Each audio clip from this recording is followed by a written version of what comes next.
বঙ্গরি শাস্ত্রীতে সবাইকে অনেক অনেক স্বাগত। সবার মঙ্গল কামনা করে আজকের দিনটা শুরু করে দিলাম। সকাল সকাল দুজনার পোজ দেখো, সেম পোজে শুয়ে রয়েছে। এ ওরম করে শুয়ে রয়েছে, দিদা ওরম করেই শুয়ে রয়েছে। ঠিক আছে, দুজনার পোজ একই রকম।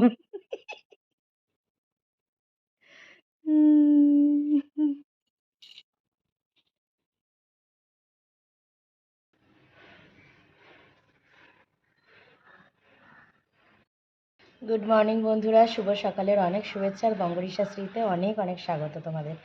সকালবেলায় উঠলাম 7টা বাজে, কিন্তু না, আকাশটা পুরো মেঘলা আর একটা ঠান্ডা হাওয়াও দিচ্ছে। ওই জন্য আর সেদিনের মতন ভুল করব না, ছাদের বাইরে আমি বেরোচ্ছি না, ঘরের ভেতরেই আছি। চালিয়ে একটু ঘাস খাচ্ছে, তাই জন্য ওকে নিয়ে এলাম। আর করবো হচ্ছে একটু গানের প্র্যাকটিস, কেননা এতদিন দেখো গলাটা পুরো বসে গেছিলো, সেই ঠান্ডা লেগেছিলো, তারপর থেকে আমি আর গানটা নিয়ে বসতে পারিনি সেইভাবে। সেই জন্য ভাবলাম আজকে থেকে আবার একটু রেওয়াজটা অল্প অল্প করে শুরু করি। হ্যাঁ, আর এই মেঘলা ওয়েদারে না এখন বাইরে বেরোলেই আবার ঠান্ডা লেগে যাবে। ওই জন্য এখন আর বাইরে বেরোচ্ছি না, ওকে ছেড়ে দিয়েছি, ও একটু ঘাস টাস খেয়ে আসুক, ততক্ষণ আমি একটু গান প্র্যাকটিস করে নিই। 7টার সময় জিরে জল খেয়েছি। সত্যি কথা বলতে কালকে একটা পিঠে আমার ক্ষতি করেনি, ওজন অনেকটাই কমিয়ে দিয়েছে। আর এদিকে হচ্ছে যে আজকে আবার জিরে জলটা খেলাম, খেয়ে উঠে এলাম 7টা 45, মানে জিরে জল খাওয়ার পর 45 মিনিট গ্যাপ দিয়ে তারপর চা বিস্কিট। তো সেই জন্য ভাবলাম যে তাহলে ততক্ষণ একটু গান প্র্যাকটিস করে নিই, তারপর এরপর আবার শ্রেয়সী চলে আসবে পড়তে, তো সেই জন্য ভাবলাম যে তার আগে একটু গানটা করে নিই, চলো। তো ভাবলাম আমি যখন করছি তোমাদেরকেও একটু শুনিয়েই দিই, তো ভালো লাগলে বলো।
গান টান প্র্যাকটিস করে চলে এলাম। এদিকে পড়াও হয়ে গেছে, শম্পার মেয়ে এসেছিলো, পড়ানো হয়ে গেছে। আর এদিকে মা দেখো বাঁধাকপি কুচাচ্ছে। মায়ের মতন এরম ঝিরিঝিরি কুচানো আমি তো পারি না, এত ফাইন করে কাটে যেন মনে হয় চপারে কাটা হয়েছে।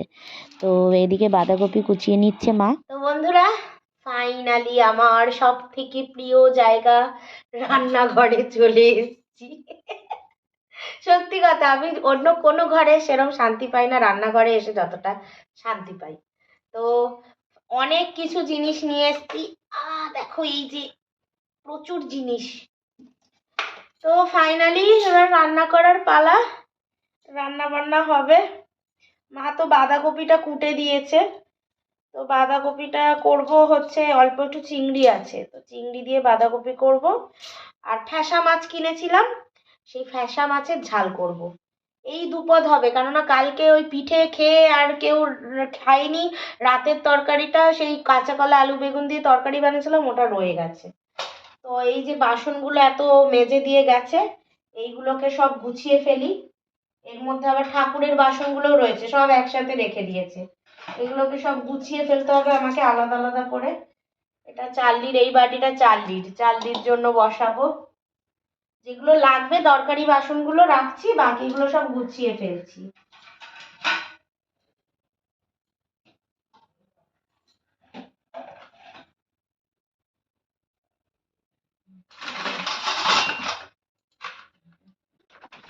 শম্পা কাজ করে চলে যাওয়ার পর আমার এই একটা কাজ থাকে, যেটা হচ্ছে এই বাসনগুলোকে ঠিকঠাক করে গুছিয়ে ফেলা। কেননা বাসনগুলো যদি ওরমভাবে পড়ে থাকে না, সারা রান্নাঘরটা কেমন জবরজং হয়ে যায়। তো এগুলো একটু গুছিয়ে আমাকে ফেলতেই হয়। তার মধ্যে এদিকে আবার ওই যেহেতু কালকে পিঠে হয়েছিল, তো পিঠের জন্য তো ঠাকুরের বাসনগুলোও রয়েছে, সেই জন্য এই বাসনগুলোকে আগে আলাদা করে নিচ্ছি। আর ঠাকুরের বাসন রাখার জায়গাও আলাদা, তো সব একসাথে মিশে গেলে চলবে না। এই যে এখানে মানে এই ঠিক গামলার পাশে এই যে ওখানটাতে সব গোপালের বাসনগুলো রাখা থাকে। তো হয়ে গেল আমার এই সব জায়গাগুলো সব ক্লিন করা হয়ে গেল। এবার হচ্ছে আমি আস্তে ধীরে রান্নাবান্নার ব্যাপারগুলো দেখব।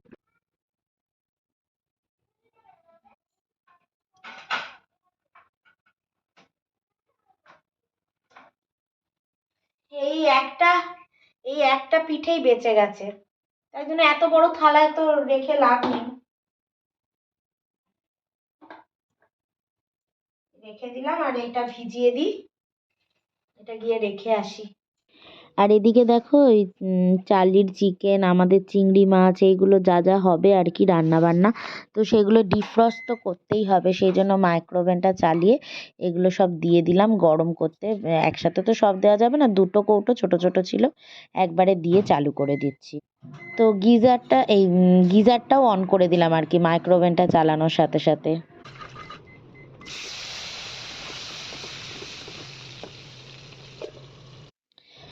বাঁধাকপিটা রান্না করব, সেই জন্য আলুগুলোকে বেশ গোল্ডেন ব্রাউন করে ভেজে নিলাম। তো শুকনো লঙ্কা ফোড়ন দিলাম, আর এই যে জিরে ভেজানো জল খাই সকালবেলায়, তো ভেজানো জিরেটা দিয়ে দিলাম। কেননা আমার তো এই জিরেটা এইভাবেই কাজে লাগাতে হয়, জিরে তো আর ফেলে দেবো না। আর জিরেটা তো পরিষ্কার ভালোই, জাস্ট ভেজানো ছিল। তো ব্যাস তেলের মধ্যে দিয়ে জিরে আর শুকনো লঙ্কা ফোড়ন দেওয়া হয়ে গেল। এবার দিয়ে দেবো পেঁয়াজ কুচিগুলো। পেঁয়াজ কুচিটা দিয়ে ভালো করে একটু ভাজা ভাজা হয়ে গেলে তারপরে দিয়ে দেবো টমেটো। হাতে স্ম্যাশ করে রেখেছিলাম, টমেটোটা দিয়ে আর একটু ভাজা ভাজা করে এবার মশলাপাতিগুলো দেওয়ার বেলা হলুদ, নুন, ধনে জিরে গুঁড়ো, শুকনো লঙ্কা গুঁড়ো আর একটু কাশ্মীরি লঙ্কা গুঁড়ো, এইগুলো দেব। এবারে আদা একটু গ্রেট করে বেশি করে একটু দিচ্ছি। প্রথমে দুটো রসুনের কোয়া নিয়ে ভালো করে গ্রেট করে দিলাম। দুখানাই কোয়া নিয়েছিলাম রসুনের, বেশি নিইনি, নিয়ে ওটা গ্রেট করে দিয়ে দিলাম। আর আদাটা বেশ কিছুটা দিয়ে দিলাম। তেলের মধ্যে পুরো মশলাটাকে ভালো করে এইভাবেই কষবো, যতক্ষণ না একদম মানে কাদা কাদা মতন একটা টেক্সচার চলে আসছে।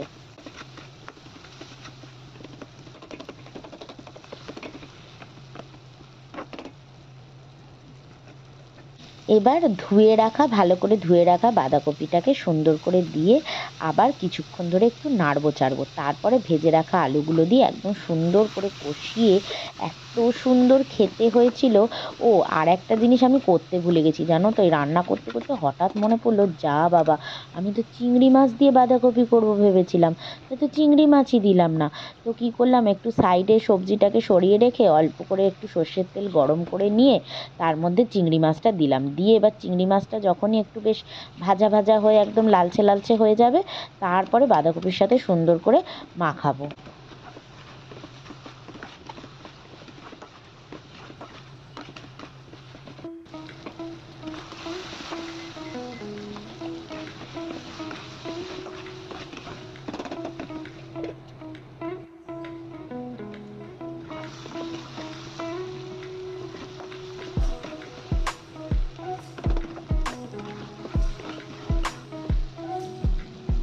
তো এদিকে বাঁধাকপিটা তো দুর্দান্ত খেতেও হয়েছিল।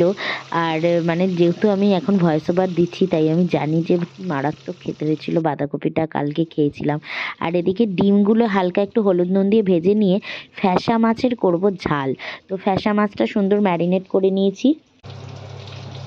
বাঁধাকপি তো হয়ে গেল, এদিকে দেখো ফ্যাসা মাছটা একটু হলুদ নুন আর তেল মাখিয়ে, লঙ্কার গুঁড়ো দিয়ে তেল মাখিয়ে রেখেছি। আর এদিকে ডিমটা ভেজে নিচ্ছি। ও, এটা তো ভুলে গেছি,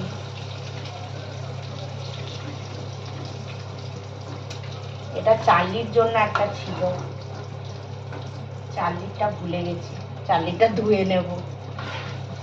মায়েরটা ভাজবো, মা রাতে মাছ খাবে না, ডিম খাবে, তো মায়েরটা ভাজার কথা ছিল, ভুল করে চার্লির ডিমটাও ছেড়ে ফেলেছি। চার্লির ডিমটা আবার ধুয়ে রাখতে হবে, নাহলে ও তো মশলা তেলে দেওয়া খাবে না।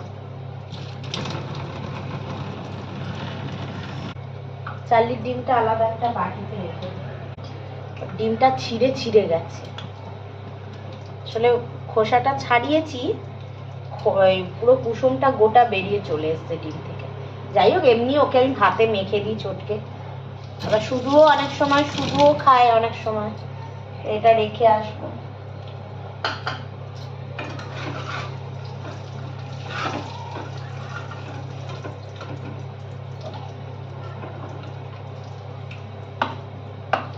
ফাইনালি আমার ফ্যাসা মাছের ঝালও রেডি হয়ে গেল, আর একটা ডিমও সাথে রেখেছি। আর এদিকে রান্নাবান্না তো হয়ে গেল, তো গ্যাস মোছার পালা, সমস্ত জায়গা টায়গা পরিষ্কার করে নিই আগে। আসলে ফ্যাসা মাছটা না ছিল 3টে পিস, এবার মা তো আবার রাত্রিবেলায় মাছ খেতে চায় না, আর ফ্যাসা মাছের মানে যা কাটা, তো অনেকেই না ফ্যাসা মাছটা খেতে চায় না, কিন্তু বিশ্বাস করো আমার না ভীষণ ভালো লাগে। ফ্যাসা মাছটা পুকুরের মাছ তো, আর পুকুরের মাছ খেতে না দারুণ লাগে। আর এই ফ্যাসা মাছটা ওই মা বললো, বাবা অত কাটাওয়ালা মাছ আমি খাবো না, তুই আমার জন্য একটা ডিম দিয়ে দিস। তো সেই জন্যই আমি একটা ডিম ভেজেছিলাম, সাথে চার্লিরও ডিমটা সেদ্ধ করেছিলাম আর কি। তো মা রাত্রিবেলায় ডিম খেয়ে নেবে, আমি রাতে মাছ খেয়ে নেব, তো এইভাবে হয়ে যাবে। তো যাই হোক, সমস্ত জায়গা টায়গা পরিষ্কার করে নিচ্ছি, চান করব এবার, অনেক কাজই তো হলো।